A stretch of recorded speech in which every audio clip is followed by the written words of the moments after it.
Bismillahirrahmanirrahim. Alhamdulillah Rabbil Alameen. I want to welcome everyone. This is really part one to the program I had with discussion with the brothers and sisters out of the Detroit area. I failed to be able to record this part, so I want to share with the regular audience. And what we want to begin with is the story of Hastings Street, a part of the Detroit area. Continue to grow, along with an increasing emphasis on Black pride and self-determination. The Hastings area residents witnessed the arrival of some new neighbors, the Black Muslims, who opened one of their first places of worship on Frederick Street, a few blocks down from Hastings. In spite of frequent harassment from police, the movement and one of its most prominent disciples continued to grow. They weren't too much on the strip back then. Way back then, they weren't there. They came later years. In the, I would say, not that many late years, but in the late 40s. We had heard of Malcolm X, not to that great extent, but we knew of the Muslim movement. We knew of their movement because it came into the community and they had quite a few converts. And they would have had more, but it was so strong racially then that a lot of people shied away from it, particularly Blacks coming from the South, changing their tradition attitude about it. And of course, you know, that group started here in Detroit and they got their strength from it. But now, if I had to deal with it today, we see a lot of positive things from it. But back then, they were small in minority, very devoted. And I cannot say clannish, but they only accepted each other. About Malcolm X, he used to come up to date my sister. Like I said before, it was a fun time house where my mother had because my sister played piano at the age of 4. And there were a lot of musicians that would hang around the house. And Malcolm X heard about these 5 girls up there, single, beautiful girls. And so he began to come up to see my sister Ruth, the one that played the piano, and they would eat dinner on Sunday up there. My mother would fix dinner for them. And it used to be the Romanian Hall, and they would give dances at the Romanian Hall. It used to be white. And then the Muslims came in with Malcolm X and took over the Romanian Hall. And they did have a shootout there when they first started opening the place. And the policemen at that time thought they were troublemakers, and they called them communists. And they shot 2 of the brothers right in front of the Romanian Hall. And shortly after then, they began to move out of that area. Muhammad, after a ball game on the playground, I mean, he'd be a big crowd. They'd get up on a soapbox and go to talk to the big forward coming through a tear gas and break up the crowds. You know, I saw that when I was a kid. In fact, I met Malcolm X in the 1951, I believe it was, and I had a chance to meet his brother since then. But I was very impressed with Malcolm X. Well, when I heard about Malcolm X, actually, he used to come up to see my sister-in-law, Ruth Garden, lived 1448 Frederick Street. And they were just about 2 numbers down. And they had opened a hall there they called Shabazz No. 2. And that's where the Muslims had their little meetings. Well, they wasn't so little, but that's where they had the meetings. And every once in a while, we'd be sitting up on the porch overlooking the street, and would be a little something would break out because they did not allow you to bring weapons into the services. And one day they had a little scuffle there with the police because the police, they didn't consider them as a legitimate religion, anything anyway, you know. And so they got in a little scuffle. I don't know whether one got shot or not, but I know there was a little pistol play there because the police came in as if they were looking for somebody.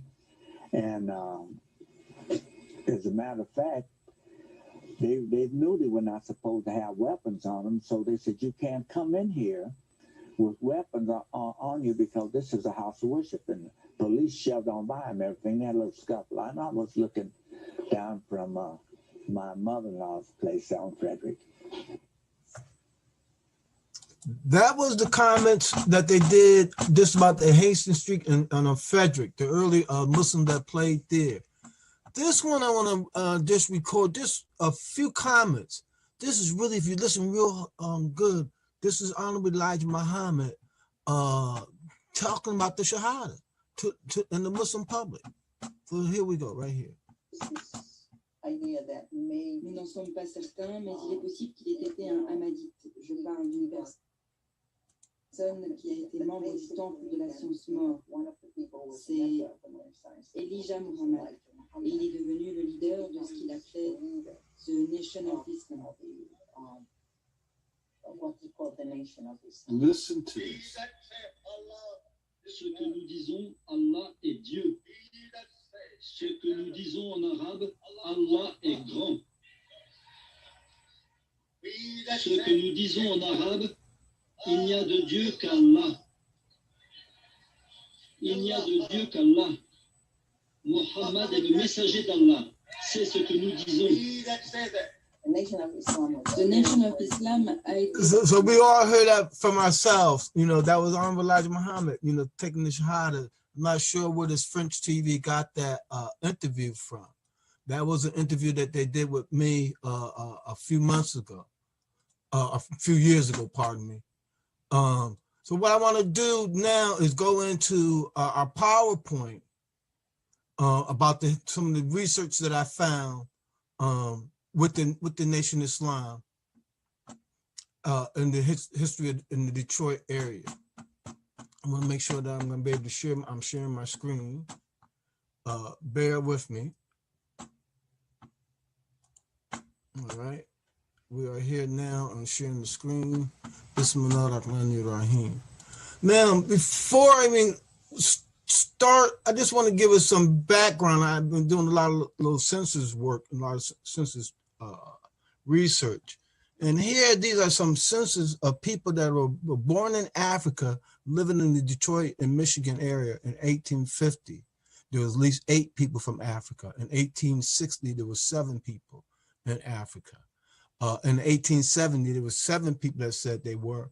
And in 1880, 138 people was living in Michigan in Africa.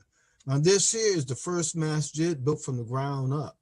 And it was built in Harper Woods, Michigan, not far from the Ford plant, where a lot of the Muslim had worked there at. But they knocked this down in 1926. The unique thing about this is the diversity and the unity of the Muslim that helped establish it. Some Lebanese Muslims and as well as Shiites. And they allowed the Ahmadiyyan brother to come in and open it up and dedicate it for prayer. Muhammad Siddiqui. Here is one of the early temples or the location where they met in the Detroit area. This here is a 1930 census record of a guy named Ali Muhammad coming from Arabia. And it looks like he was a host because you can see all the different Muslims that was living there. And it was not his family. They were just people with Islamic names that lived in there and worked in the Ford plant. You see Ali Salih, Khalil Hassan, Ali Hassan, Yusuf Summa, a whole bunch. And that was just one sheet. Now, these are some census records in the 1930 of African-American Muslims, okay, in 1930 now. This is before or right at the arrival of Faraz. So these are people that was really before then. Their name was Abdullah Bey Muhammad, Umar Muhammad, Aisha Muhammad. And you see their census records living in the Detroit area. Another, in the 1930s, there was at least a family of 4 people that had the last name Shabazz, saying they came from out of Turkey. You see that in the, registered in the census record there. Now, this here is a census record of Honorable Elijah Muhammad's father. This is William Poole. When they lived in the Detroit area, this is him in the 1920s, census record. I'll let you know what street he lived on. Okay, and his wife, Maria. And we said Sister Marie, you see the different family members at the time. James Poole, John, Herbert, Jesse. Here in the 1930 census, Elijah's father, William, Marie, and his other brothers, Elijah Muhammad's grandmother, Peggy. And then in the 1940 census, Honorable Elijah Muhammad's father was living with his brother, who was known as Herbert at the time, but I believe he's also John, which was Sister Bernstein. We know of her history and her heritage, and the grandmother, who was 100 years old at the time. This is a photograph of Honorable Elijah Muhammad's father and his mother. It's Honorable Elijah Muhammad, Sister Clara Muhammad, and Honorable Elijah Muhammad and his children at one of his the weddings of one of his older children. These are census records that we found of Honorable Elijah Muhammad. And this is back in the 1900s when he was 3 years old, living in Georgia. You see his father, William, Marie, his sisters, his big brother, Billy, which we know later as William, Hattie, Lula, Elijah, then you got Elder. This is his 1910 census where they documented Honorable Elijah Muhammad. Then with his father, you see William Poole Jr. Now this is Willie as Jr. And I keep pointing out this Willie. This is the Willie that Master Muhammad, or Master Wali Muhammad is named after, my summation. This is Elijah Muhammad's census records in the 1930s, him and his family, and they were still living in Detroit. This is, the street, that Leland Street that he lived on when he's in Detroit. And this is Sister Clara Muhammad, her census records when she was a child. This is Sister Clara at the age of 1 year old. And her father, this time they did say Coy, and her mother, Mary Lou, her brothers, and her sisters. And then this is 1810 census, and when she was 11 years old. And then you see her father named Quintus, Mary Lou, Carlton, and Marie, and some of her family members. Then this is her family census after she got married to Elijah Muhammad. This is 1920s, and her family. This is Sister Bernstein. She was the secretary treasurer for Farad Muhammad. She was very instrumental maintaining records, typing out that data, information. She was held in great honor, great esteem for the community. This is Kalak, Elijah Muhammad's brother. In the census record, they just said that, called him Lot. He was the captain under Farad Muhammad of the FOI. And you see Lot and his family, his wife Florence, and his son or Kelly or daughter Kelly. And they lived in Indiana at the time. Now, a lot of us hear the story about calling the Nation Islam the voodoo cult and all of that. But this is the newspaper article about them. The brother's name was Robert Harris, and he had believed in doing a ritual sacrifice. And he was trying to sacrifice this brother, this guy. And so they arrested him and everything. And then he tried to blame it on the teaching or being a member of the organization. So you see in the newspaper, it was 500 people that went out to protest about Farad and Honorable Elijah Muhammad being arrested. Now, this here is the house that it happened at. They call it the Voodoo House. This is what they call it, the cult of Voodoos. And this is the story. Now, the unique thing about this is that it says DeBar Street. Elijah Muhammad in 1928 lived on DeBar Street as well, but lived down the street. I think this house happened in the 1400 block, and he lived in the 3700 block. And we also saw that there's another record that Elijah Muhammad's father lived on DeBar Street as well, a little further down. Now, unique thing about when they got arrested, some of the names and the personalities. Of course, you see two other members of the society. Wallace Farad is a leader, and Ugan Ali, secretary, are being held. Now, in the FBI report, they say that that Farad was out of California and Portland, is what lived there. But this Farad is clear. It says Farad was being held for immigration authorities. So clearly he was not a born American, or Portland, Oregon, California, nowhere. They say he was an immigrant. Now, here they talk about fathers were detained and give you the streets and addresses where they was detained at.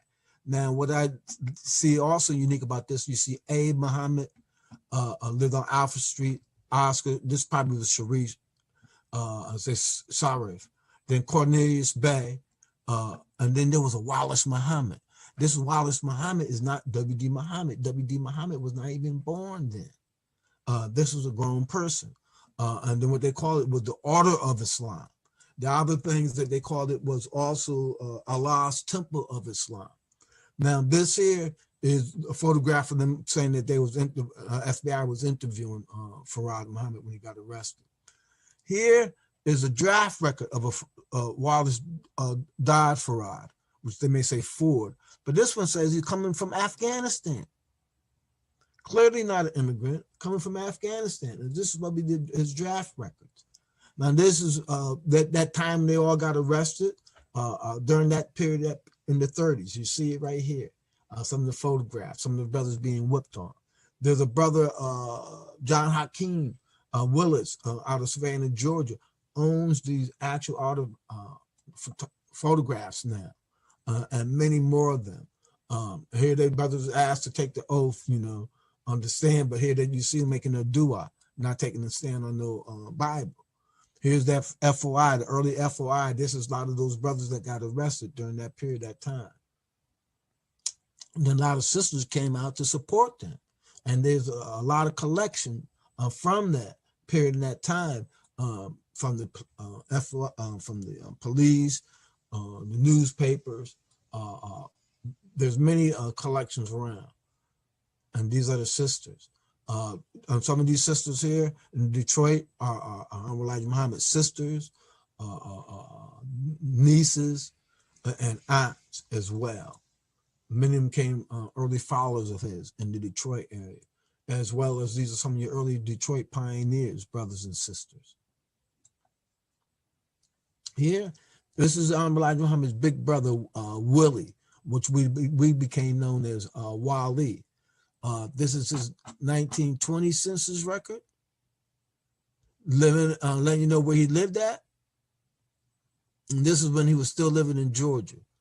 And this is his wife, Annie Poole, Essie Poole, MC Poole, and Walter Poole with some of his children. Now, this is him living in Detroit now in the 1930s, letting you know where he lived at, the street he lived on. His name was Willie Poole, Annie Poole, Essie Poole, McCanny, and Walter. This is in the 1930 census. Now we've been able to dig up, you know, the information about Wally or Willie Poole, who was born in August 1891, who died early while Elijah Muhammad was in prison, January 20th, 1944. He was Willie's, William and Marie's oldest son. I said earlier, his daughters and his children. Now this is his death record. Willie Poole, male, 52. You see his father, William Poole, and Marie Poole, same mother and father as Elijah Muhammad. Here, his draft records. Okay, and this is what the masjid Wali Muhammad is, the personality we believe is named after. Here you could trace his daughter. This is in 1935. You see the name Essie Muhammad. They had the name Muhammad. Her father, Willie Muhammad. She married a brother named Alex Hassan. This is in 1935. And this is Alex Hassan information. His father. Then his spouse, Essie Muhammad. So Essie Muhammad married Alex Hassan. So they became the Hassan family. Here you got where I'm some city records where Elijah Muhammad lived and when he was in Detroit. In 1927, he lived on Rockwood Avenue. In 1928, lived on that DeBar Street, 3734. In 1930, on Inland Avenue. And this is his Social Security information. Once again, his father, now you see next to his father's name is Wally as well, Wally Poole and Marie Poole. This is his 1940 census record, living on Washburn Avenue, which is in Chicago, not far from where the Ahmadians also had their headquarters. And here you now see Elijah Muhammad with his name, and Muhammad said that on his birth certificate, his name was Mohammed. You see, this is how it's spelled in the census records, and all of them listed, from his mother to himself. His mother lived with him. This is Manworthy Muhammad, Wallace D. Muhammad, his census record, when he was 6 years old. So that first Wallace was not him. Now, they spelled the name all kind of ways. You know, they say this is Akbar, but they spelled it totally wrong. Elijah Muhammad Marie. This is that Essie. Now she's in, this one says she's in Kansas. The Essie Muhammad, pardon me. Elijah Muhammad's children, and W.D. Muhammad with his mother. This is Nada Wali Muhammad on the 1940 census records. Willie Muhammad. But he was saying, they saying he was single. He wasn't married. Calendar Muhammad. Willie Muhammad. This is that Wali Muhammad. Here in 1940s. Now that you think, you know, we say we was Asiatic black. The Moorish Science Temple said it. Even some early Professor Ezzeddin community, but they were more in the New Jersey area.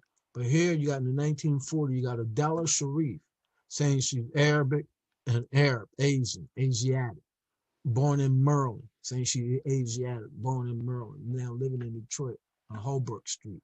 Her husband name was Muhammad Sharif. And then you got some Gregory in the family. And also in the 1940s in the Detroit area, you have at least 9 people that had the last name Shabazz. Now, Malcolm ain't came in this community yet. Malcolm had not even existed. This was 12 years before he even come on the scene. In 1940, you had 9 people with the last name Shabazz. In the 1946 in Detroit, you had 11 people saying that they was Asiatic. Okay, you got, and these are some of the names that were listed. We talked about the Sharif, but then there's this Adam B. It's probably Bayat. Okay, then the calendar and Willie Muhammad in it. Now this is the 1952. These are marriage records of Muslims that got married in the Detroit area. Here's they saying they're Asiatic again. All right. Birthplace, Charlotte, North Carolina. So, you know, he's saying he's Asiatic black, Moor or Muslim, or Nation of Islam member. And his name was Henderson. Here you got an Omar Ali Shabazz, Asiatic black, born in Memphis. Okay, they got married in 1952. And this was his spouse name. And this is his spouse name. And this is an FOI banner. That we was able to secure it out of the DC area in the 1930s. This is a plaque that's in Master Wali Muhammad in Detroit, honoring all their pioneers that they were aware of in the 30s. This is really informative, very beautiful. And as you see, it's become a historical site now. And you're going to hear a lot of the stories that from the different believers, Brother Imam, Sister Amina. Matter of fact, she recognizes this brother here as Lionel, one of the early ministers in the Detroit area. This is Minister Lucius B.I. from the pioneers from the Detroit area. This is Willie Muhammad, who was minister, or Willie X and Jolette. This is the Lionel X. Some people say that he was the brother of James Shabazz. This James Shabazz here in the Detroit, Chicago area. Brother Lucius B.I. Malcolm, this is the brother that was the first minister in Atlanta, Georgia. He was also out of Philadelphia. And his name is Brother James X. Then this is Isaiah Kareem. These are some of the early ministers of Elijah Muhammad. This is the minister that ran Temple number 5 in Ohio. This is the minister that did Atlanta, was doing Atlanta, Georgia. Forgive me not recognizing their names. This is that brother in Temple number 5 as well, once again in Ohio area. This is Minister Sultan. He was the first national spokesman, or the first representative for Elijah Muhammad. Elijah Muhammad was in jail. He helped maintain and support the community. He was, matter of fact, he's buried in Arlington Cemetery. He has a crescent on his tombstone. Sultan Muhammad. Matter of fact, a couple of Elijah Muhammad grandchildren and great-grandchildren are named after the Sultan Muhammad. He was taught by Farad Muhammad as well. And you're going to hear the Imam and a couple of the sisters talk about their experience. These are Brother Malcolm's brothers, which was ministers and members of the community in the Detroit area. You're going to hear some of the members share their experience with these brothers and the relationships.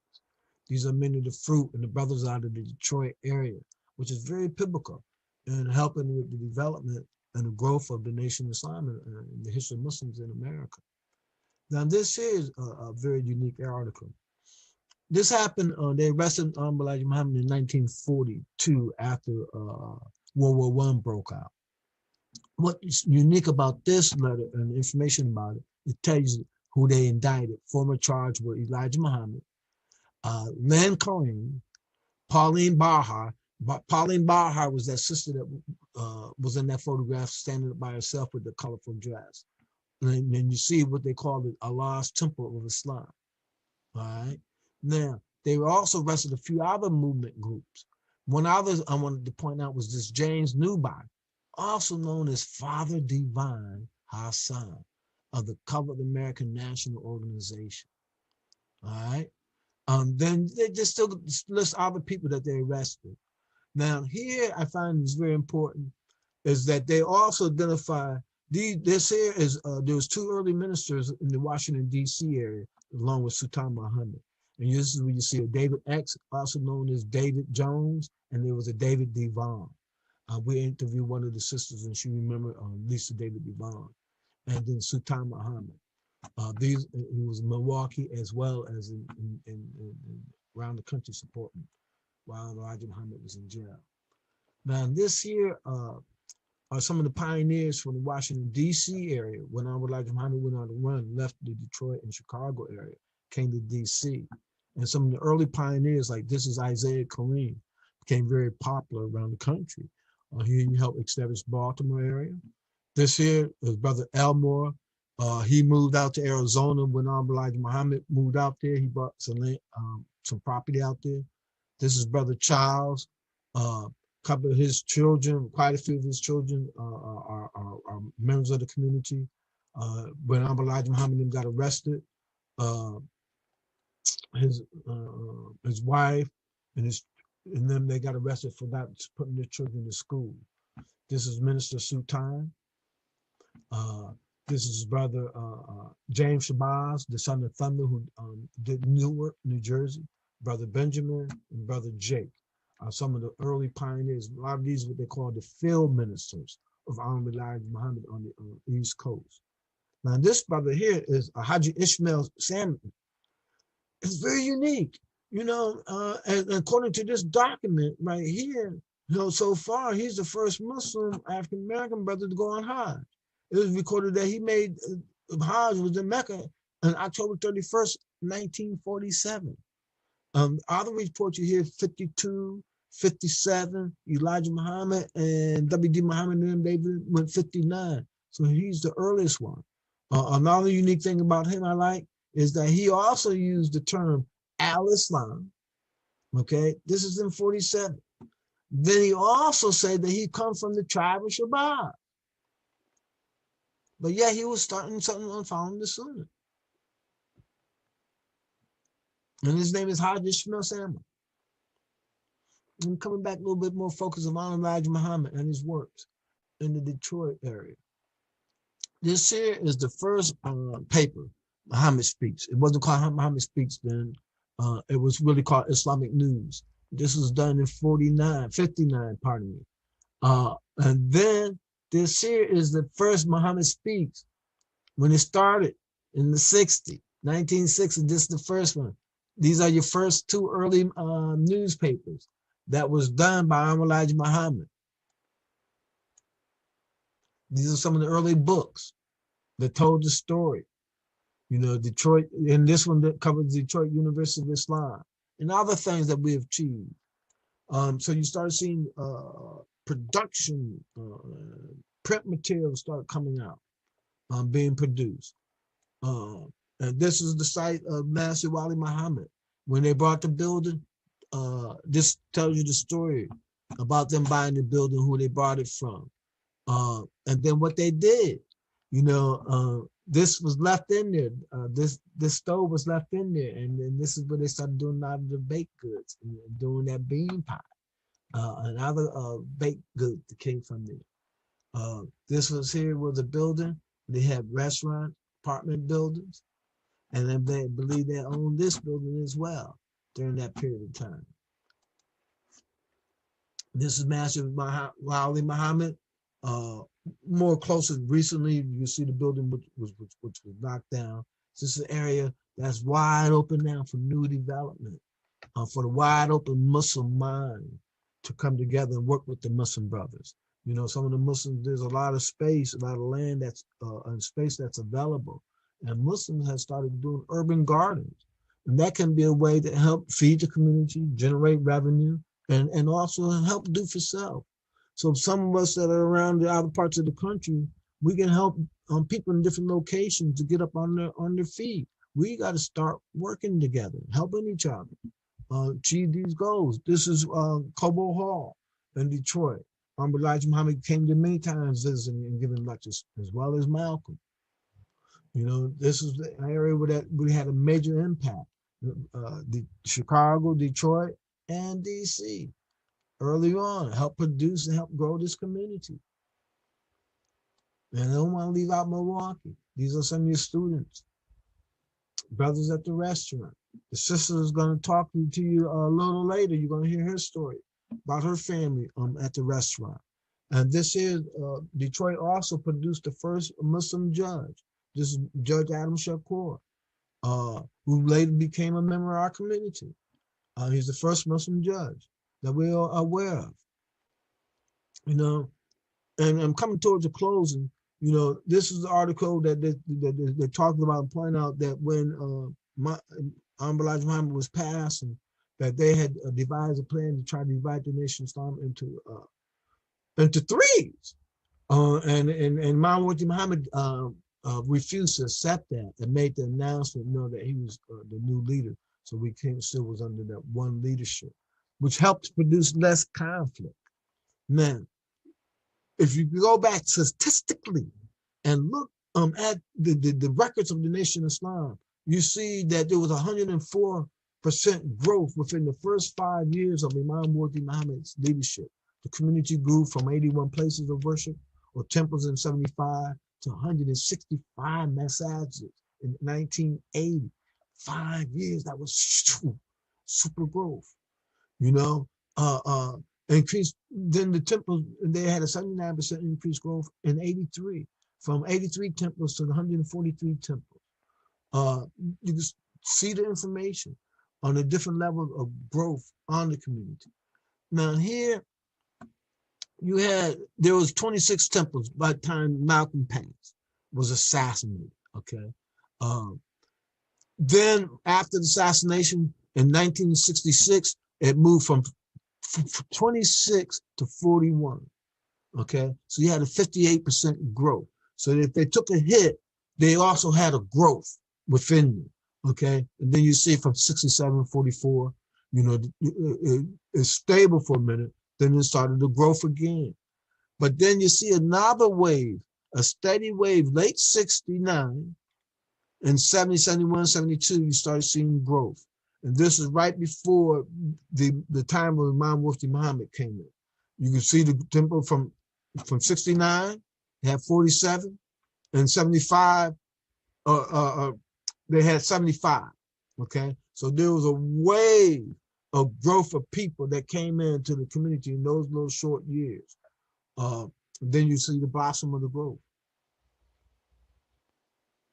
And it was not only in the United States, but overseas, in the Caribbean and abroad, elsewhere. There was many different masjids that was established all throughout. Many things Imam Muhammad as well has made contributions in language and concept ideas. Now this year was an opportunity was blessed with a few years ago, be at one of the houses, the original house of Honorable Elijah Muhammad before they built the new one. And this is his granddaughter Halima This is the brother that the doctor and his family that owned the house. And there was a lot of Alif Muhammad. This is the brother whose wife, the Palestinian, whose wife had made Honorable Elijah Muhammad's hat. Alif and his mother, Wali Baha, Brother John Ali, the sister from the Fahan, from the school, and the business brother.